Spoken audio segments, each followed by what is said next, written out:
সম্প্রতি ছাত্র নাগরিক অভ্যুত্থানে দেশের রাজনৈতিক পট পরিবর্তন হয়েছে। গণমানুষের এই সংগ্রামকে স্মরণ করে বাংলাদেশ প্রিমিয়ার লিগের মাস্কট ডিজাইন করা হয়েছে, যার নাম রাখা হয়েছে ডানা 36।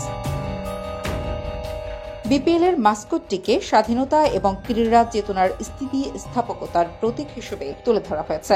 ডানা 36 এর গড়ন, রং ও অঙ্গভঙ্গি স্বাধীনতা, শান্তি, মুক্তি, তারুণ্য, প্রাণবন্ততা, উৎসব এবং সীমাহীন সম্ভাবনাকে তুলে ধরে। ডানা এখানে স্বাধীনতা ও মুক্তির প্রতীক।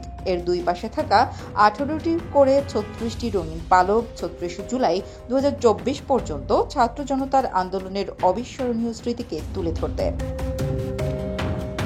শুধু মাস্কটই নয়, একাদশ বিপিএল এর অনেক কিছুতেই স্মরণ করা হবে জুলাই আগস্টের ছাত্র জনতার আন্দোলনকে। শহীদ মুগ্ধর স্মৃতির প্রতি সম্মান জানিয়ে গ্যালারিতে দর্শকদের জন্য থাকবে বিনামূল্যে পানির ব্যবস্থা। গ্যালারির একটি অংশে থাকবে জিরো ওয়েস্ট জোন। দর্শকদের সুবিধার কথা চিন্তা করে থাকবে টিকিটের ব্যবস্থাও। বিপিএল নিয়ে প্রথমবার উন্মোচিত হলো মাস্কট। তাছাড়া প্রথমবারের মতো এই আসরে থাকবে থিম সং, আর আলাদা আলাদা শহরে থাকছে একাধিক উদ্বোধনী অনুষ্ঠান। টুর্নামেন্টের 3 আয়োজক শহর ঢাকা, চট্টগ্রাম ও সিলেটে 23, 25 ও 26 ডিসেম্বর হবে কনসার্ট। এর আগে উদ্বোধনী অনুষ্ঠান হলেও সেটা ছিল কেবলই মিরপুরে।